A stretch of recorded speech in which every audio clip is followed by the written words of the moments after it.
Patriarcas y Profetas, capítulo 68. David en Siclag. David y sus hombres no habían tomado parte en la batalla entre Saúl y los filisteos, a pesar de que habían acompañado a los filisteos al campo de batalla. Mientras los dos ejércitos se preparaban para el combate, el hijo de Isaí se encontró en una situación de suma perplejidad. Se esperaba que lidiara en favor de los filisteos. Si durante la lucha abandonaba el puesto que se le asignara y se retiraba del campo, no solo se haría tachar de cobarde, sino también de ingrato y traidor a Aquis, que le había protegido y había confiado en él. Una acción tal cubriría su nombre de infamia y le expondría a la ira de enemigos muchos más temibles que Saúl. No obstante, no podía consentir en luchar contra Israel.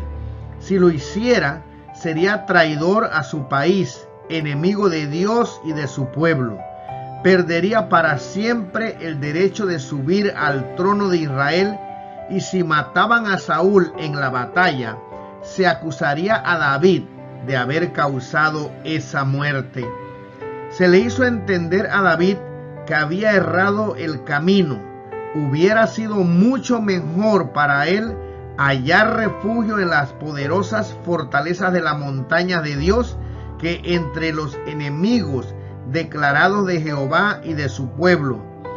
Pero el Señor, en su gran misericordia, no castigó este error de su siervo, ni le dejó solo en su angustia y perplejidad, pues aunque David, al perder su confianza en el poder divino, había vacilado y se había desviado del sendero de la integridad estricta, seguía teniendo en su corazón el propósito de ser fiel a Dios.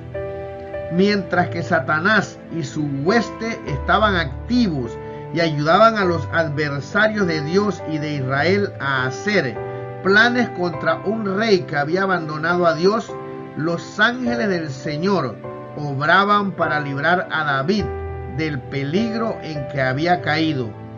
Los mensajeros celestiales movieron a los príncipes filisteos a que protestaran contra la presencia de David y de su fuerza junto al ejército en el conflicto que se avecinaba. ¿Qué hacen aquí estos hebreos?, gritaron los señores filisteos, agolpándose en derredor de Aquis. Ver 1 Samuel capítulo 29 y capítulo 30. No queriendo separarse de tan importante aliado, contestó: ¿no es este David, el siervo de Saúl, rey de Israel, que ha estado conmigo algunos días o algunos años, y no he hallado cosa en él desde el día que se pasó a mí hasta hoy? Pero los príncipes insistieron airadamente en su exigencia: envía a este hombre, que se devuelva al lugar que le señalaste y no venga con nosotros a la batalla, no sea que en la batalla se nos vuelva enemigo, porque ¿con qué cosa volvería mejor a la gracia de su Señor que con las cabezas de estos hombres? ¿No es este David de quien cantaban en los coros diciendo: Saúl hirió sus miles y David sus 10,000? Aún recordaban los señores filisteos la muerte de su famoso campeón y el triunfo de Israel en aquella ocasión. No creían que David peleara contra su propio pueblo, y si en el ardor de la batalla se ponía de su parte, podría infligir a los filisteos mayores daños que todo el ejército de Saúl. Aquí se vio así obligado a ceder, y llamando a David le dijo: vive Jehová, que tú has sido recto, y que me ha parecido bien tu salida y entrada en el campo conmigo, y que ninguna cosa mala he hallado en ti desde el día que viniste a mí hasta hoy, mas en los ojos de los príncipes no agradas. Vuélvete pues y vete en paz, y no hagas lo malo en los ojos de los príncipes de los filisteos. David, temiendo traicionar sus verdaderos sentimientos, contestó: ¿qué he hecho? ¿Qué has hallado en tu siervo desde el día que estoy contigo hasta hoy, para que yo no vaya y pelee contra los enemigos de mi señor el rey? La contestación de Aquís debió causar al corazón de David un estremecimiento de vergüenza y remordimiento al recordarle cuán indignos de un siervo de Jehová eran los engaños hasta los cuales había rebajado. Yo sé que tú eres bueno en mis ojos, como un ángel de Dios, le dijo Aquís, mas los príncipes de los filisteos han dicho: no venga con nosotros a la batalla. Levántate pues de mañana, tú y los siervos de tu señor que han venido contigo, y levantaos de mañana, luego al amanecer partíos. Así quedó rota la trampa en que David se había enredado, y él se vio libre. Después de un viaje de 3 días, David y sus compañeros de 600 hombres llegaron a Siclag, su hogar filisteo, pero sus ojos encontraron una escena de desolación. Los amalecitas, aprovechando la ausencia de David y su fuerza, se habían vengado de sus incursiones en la tierra de ellos. Habían sorprendido la pequeña ciudad mientras estaba indefensa, y después de saquearla y quemarla, habían partido, llevándose a todas las mujeres y los niños como cautivos con mucho botín. Mudos de horror y de asombro, David y sus hombres se quedaron un momento mirando en silencio las ruinas negras y humeantes. Luego se apoderó de ellos un sentido de terrible desolación, y aquellos guerreros con cicatrices de antiguas batallas alzaron su voz y lloraron hasta que le faltaron las fuerzas para llorar. Con esto David era castigado nuevamente por la falta de fe que le había llevado a colocarse entre la fila de los filisteos. Tenía ahora oportunidad de ver cuánta seguridad había entre los enemigos de Dios y de su pueblo. Los seguidores de David se volvieron contra él y le acusaron de ser la causa de sus calamidades.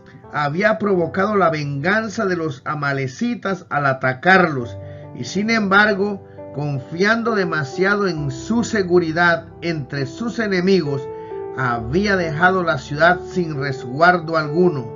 Enloquecidos de dolor y de ira, sus soldados estaban ahora dispuestos a tomar cualquier medida desesperada y hasta llegar a amenazar con apedrear a su jefe. David parecía privado de todo apoyo humano. Había perdido todo lo que apreciaba en la tierra. Saúl la había expulsado de su país. Los filisteos la habían echado de su campamento. Los amalecitas habían saqueado su ciudad. Sus esposas e hijos habían sido hechos prisioneros, y sus propios amigos y familiares se habían unido contra él y hasta le amenazaban con la muerte. En esta hora de suma gravedad, David, en lugar de permitir que su mente se espaciara en esas circunstancias dolorosas, imploró vehementemente la ayuda de Dios. Se esforzó en Jehová su Dios, repasó su vida agitada por tantos acontecimientos. ¿En qué circunstancias le había abandonado el Señor? Su alma se refrigeró recordando las muchas evidencias del favor de Dios. Los hombres de David, por su descontento y su impaciencia, hacían doblemente penosa su aflicción, mas el hombre de Dios, teniendo aún mayores motivos para acongojarse, se portó con valor. En el día que temo, yo en ti confío. Salmo 56, versículo 3. Fue lo que expresó su corazón. Aunque no acertaba a discernir una salida de esta dificultad, Dios podía verla y le enseñaría lo que debía hacer. mandó llamar a Abiatar, el sacerdote hijo de Ahimelech, y consultó a Jehová diciendo: ¿seguiré esta tropa? ¿Podré la alcanzar? La respuesta fue: síguela, que de cierto la alcanzarás y sin falta librarás la presa. Cuando se oyeron estas palabras, el tumulto producido por la aflicción y por la ira cesó. David y sus soldados emprendieron enseguida el perseguimiento de sus enemigos que huían. Fue tan rápida su marcha que al llegar al arroyo de Besor, que desemboca en el Mediterráneo cerca de Gaza, 200 hombres de la compañía fueron obligados a rezagarse por el cansancio, pero David, con los 400 restantes, siguió avanzando indómito. Encontraron un esclavo egipcio, aparentemente moribundo de cansancio y de hambre, pero al recibir alimentos y agua revivió, y se supo que lo había abandonado allí para que muriera. Su amo cruel, un amalecita que pertenecía a la fuerza invasora, contó la historia del ataque y del saqueo, y luego, habiendo obtenido la promesa de que no sería muerto ni entregado a su amo, consintió en dirigir a la compañía de David al campamento de sus enemigos. Cuando avistaron el campamento, sus ojos presenciaron una escena de francachela.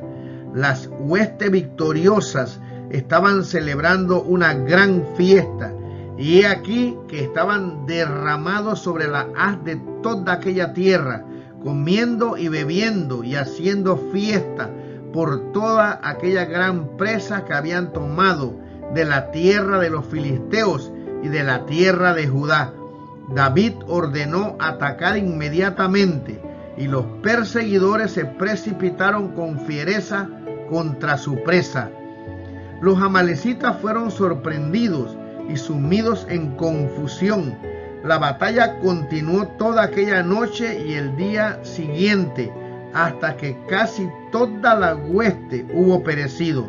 Solo alcanzó a escapar un grupo de 400 hombres montados en camellos. La palabra del Señor se había cumplido, y libró David todo lo que los amalecitas habían tomado. Asimismo libertó David a sus 2 mujeres, y no les faltó cosa chica ni grande, así de hijos como de hijas, del robo y de todas las cosas que les habían tomado. Todo lo recobró David. Cuando David había invadido el territorio de los amalecitas, había pasado a cuchillo a todos los habitantes que cayeron en sus manos. Si no hubiera sido por el poder refrenador de Dios, los amalecitas habrían tomado represalias, destruyendo a la gente de Ziklag. Resolvieron dejar con vida a los cautivos para realzar más el honor de su triunfo con un gran número de prisioneros, pero pensaban venderlos después como esclavos. Así, sin quererlo, cumplieron los propósitos de Dios, guardando a los prisioneros sin hacerles daño, para ser devueltos a sus maridos y a sus padres. Todos los poderes terrenales están bajo el dominio del Ser Infinito. Al soberano más poderoso, al opresor más cruel, les dice: hasta aquí vendrás y no pasarás delante. Job 38, versículo 11. El poder de Dios se ejerce constantemente para contrarrestar los agentes del mal, obra de continuo entre los hombres, no para destruirlos, sino para corregirlos y preservarlos. Con gran regocijo, los vencedores regresaron a sus casas. Al llegar a donde estaban los compañeros que se habían quedado atrás, los más egoístas e indisciplinados de los 400 insistieron en que aquellos que no habían tomado parte en la batalla no debían compartir el botín, que era suficiente que recobraran a sus esposas e hijas. Pero David no quiso permitir tal arreglo. No hagáis eso, hermanos míos, les dijo, de lo que nos ha dado Jehová, porque igual parte ha de ser la de los que vienen a la batalla y la de los que quedan con el bagaje, que partan juntamente. Así se arregló el asunto y llegó a ser desde entonces ordenanza de Israel que todo el que estuviera relacionado honorablemente con una compañía militar debía participar del botín, igualmente con los que habían tomado parte activa en el combate. Además de haber recuperado todo el botín que les había sido tomado en Siclag, David y sus compañeros habían capturado grandes rebaños y manadas que pertenecían a los amalecitas. Estos rebaños y manadas fueron llamados presa de David, y al regresar a Siclag envió de este botín regalos a los ancianos de su propia tribu de Judá. En esta distribución recordó a todos los que le habían tratado amistosamente a él y a sus compañeros cuando estaban en las montañas y se veían obligados a huir de lugar a lugar para proteger su vida. Así reconoció con agradecimiento la bondad y simpatía que tan preciosas habían sido para el fugitivo perseguido. Había llegado el tercer día de la vuelta de David y de sus guerreros a Siclag. Mientras trabajaban para reparar las ruinas de sus hogares, esperaban ansiosamente las noticias del resultado de la batalla que, por lo que sabían, debía haberse librado entre Israel y los filisteos. De repente llegó al pueblo un mensajero, rotos sus vestidos y tierra sobre su cabeza. Ver 2 de Samuel capítulo 1 versículos 2 al 16. Fue llevado enseguida a la presencia de David, ante quien se postró con reverencia, reconociendo en él a un príncipe poderoso cuyo favor deseaba. David inquirió ansiosamente por el resultado de la batalla. El fugitivo le informó de la derrota y muerte de Saúl y de la muerte de Jonatán, pero no se conformó con relatar sencillamente los hechos, suponiendo evidentemente que David debía sentir enemistad hacia su perseguidor implacable. El forastero creyó conseguir honor para sí si se declaraba matador del rey. Con aire jactancioso, el hombre prosiguió relatando que durante el curso de la batalla había encontrado al monarca de Israel herido, gravemente apremiado y acorralado por sus enemigos, y que a pedido del propio Saúl, él mismo, es decir, el mensajero, le había dado muerte, y traía a David la corona de la cabeza de Saúl y los brazaletes de oro de su brazo. El mensajero esperaba con toda confianza que estas noticias serían recibidas con regocijo y que recibiría un premio cuantioso por la parte que había desempeñado. Pero entonces David, trabando de sus vestidos, rompiólos, y lo mismo hicieron los hombres que estaban con él, y lloraron y lamentaron y ayunaron hasta la tarde por Saúl y por Jonatán su hijo, y por el pueblo de Jehová y por la casa de Israel, porque habían caído a cuchillo. Pasada la primera impresión de las terribles noticias, los pensamientos de David se volvieron al heraldo extranjero y al crimen del que era culpable, según su propia declaración. El jefe preguntó al joven: ¿de dónde eres tú? Y él respondió: yo soy hijo de un extranjero amalecita. Y díjole David: ¿cómo no tuviste temor de extender tu mano para matar al ungido de Jehová? 2 veces había tenido David a Saúl en su poder, pero cuando se le exhortó a que le diera muerte, se negó a levantar la mano contra el que había sido consagrado por orden de Dios para gobernar a Israel. No obstante, el amalecita no temía jactarse de haber dado muerte al rey de Israel. Se había acusado a sí mismo de un crimen digno de muerte y la pena se ejecutó enseguida. David dijo: tu sangre sea sobre tu cabeza, pues que tu boca atestiguó contra ti, diciendo: yo maté al ungido de Jehová. El dolor de David por la muerte de Saúl era sincero y profundo, y revelaba la generosidad de una naturaleza noble. No se alegró de la caída de su enemigo. El obstáculo que había impedido su ascensión al trono de Israel había sido eliminado, pero no se regocijó por ello. La muerte había borrado por completo todo recuerdo de la desconfianza y crueldad de Saúl, y de su historia David recordaba solo lo que era regio y noble. El nombre de Saúl iba vinculado con el de Jonatán, cuya amistad había sido tan sincera y tan desinteresada. El canto en que David derramó los sentimientos de su corazón llegó a ser un tesoro para la nación y para el pueblo de Dios en las generaciones sucesivas. Perecido a la gloria de Israel sobre tus montañas, cómo han caído los valientes. No lo denunciéis en Gad, no deis las nuevas en las plazas de Ascalón, porque no se alegren las hijas de los filisteos, porque no salten de gozo las hijas de los incircuncisos montes de Gilboa.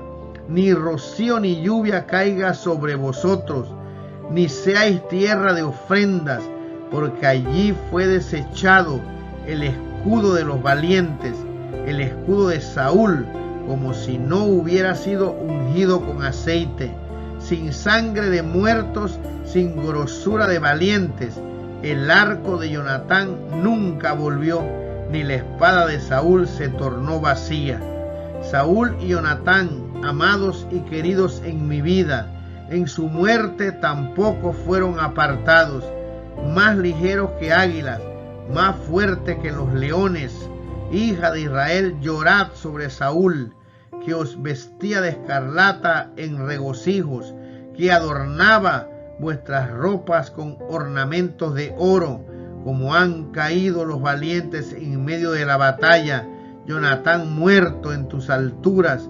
Angustia tengo por ti, hermano mío Jonatán, que me fuiste muy dulce. Más maravilloso me fue tu amor que el amor de las mujeres. Cómo han caído los valientes y perecieron las armas de guerra. Segunda de Samuel capítulo 1, versículo 19 al 27.